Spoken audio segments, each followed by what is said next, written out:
کتاب اللہ حدیث مصطفیٰ کی ترجمان، مرکزی جمعیت اہل حدیث پاکستان۔ ونشهد أن لا إله إلا الله وحده لا شريك له ونشهد أن محمدا عبده ورسوله أما بعد فإن خير الحديث كتاب الله وخير الهدي هدي محمد صلى الله عليه وسلم وشر الأمور محدثاتها وكل محدثة بدعة وكل بدعة ضلالة وكل ضلالة في النار۔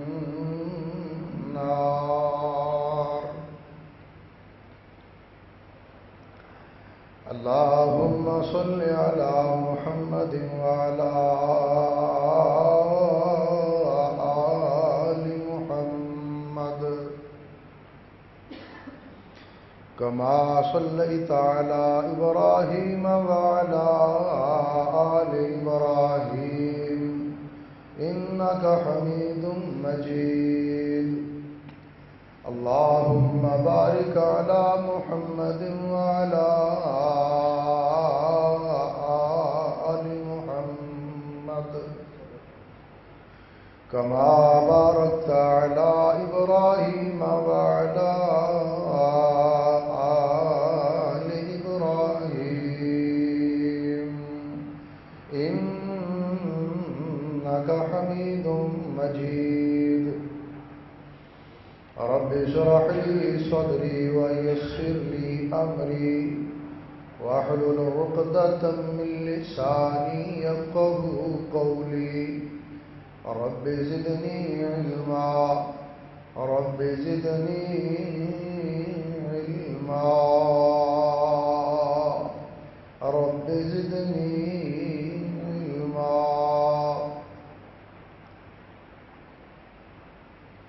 قال الله تبارك وتعالى في كلامه المجيد والفرقان الحميد: أعوذ بالله من الشيطان الرجيم، بسم الله الرحمن الرحيم۔ إن الدين عند الله الإسلام۔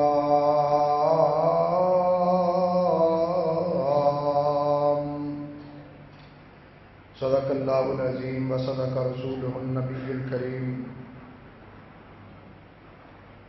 ہر قسم کی حمد و ثنا، تعریفات، تسبیحات، تمجیدات، اچھے اچھے کلمات و القابات اللہ احکم الحاکمین ارحم الراحمین مالک یوم الدین کے لیے ہے، جو ساری کائنات کا اکیلا ہی پیدا کرنے والا اور اکیلا ہی اس کا نظام چلانے والا ہے۔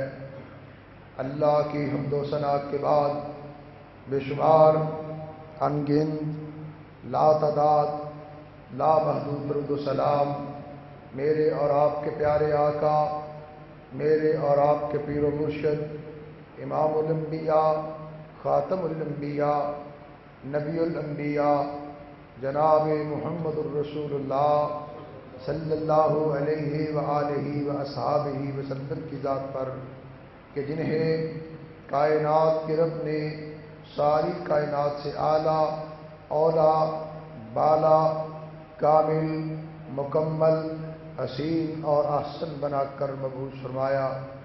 اس کے بعد کروڑوں رحمتیں ہوں حضرات صحابہ کرام، ازواج مطہرات، ائمہ اہل بیت، سلف صالحین اور ہمارے والدین پر۔ محترم سامعین، مکرم حاضرین، برادران دین، امت بہترین، اسلام ایک آفاقی دین ہے۔ اسلام ایک عالمگیر دین ہے۔ اسلام ایک ہماگیر دین ہے۔ اسلام کی تعلیم کے اندر، اسلام کی تربیت کے اندر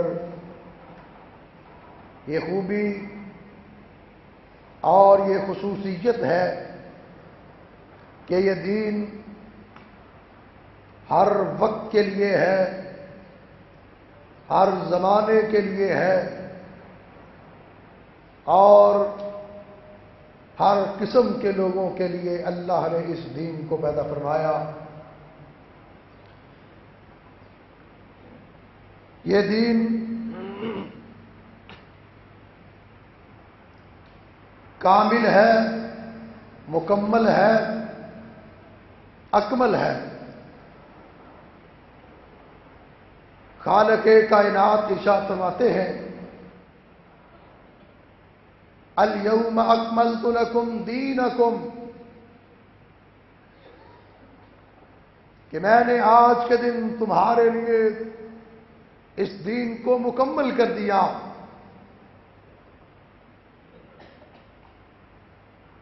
دین مکمل، دین کامل، دین اکمل۔ اب اس دین کے اندر نہ میری مرضی سے، نہ آپ کی مرضی سے، نہ کسی مولوی پیر فقیر کی مرضی سے، نہ کسی جرنیل قاضی اور جج کی مرضی سے، نہ کسی حکمران سیاستدان کی مرضی سے تبدیلی ہو سکتی ہے، نہ کی جا سکتی ہے۔ اس کے اندر نہ کمی کی جا سکتی ہے، نہ زیادتی کی جا سکتی ہے۔ اس دین کو نہ بڑھایا جا سکتا ہے، نہ کم کیا جا سکتا ہے۔ یہ دین اپنی حیثیت کے اندر، اپنی شکل کے اندر مکمل ہے اور اللہ کا پسندیدہ دین ہے۔ ان الدین عند اللہ الاسلام۔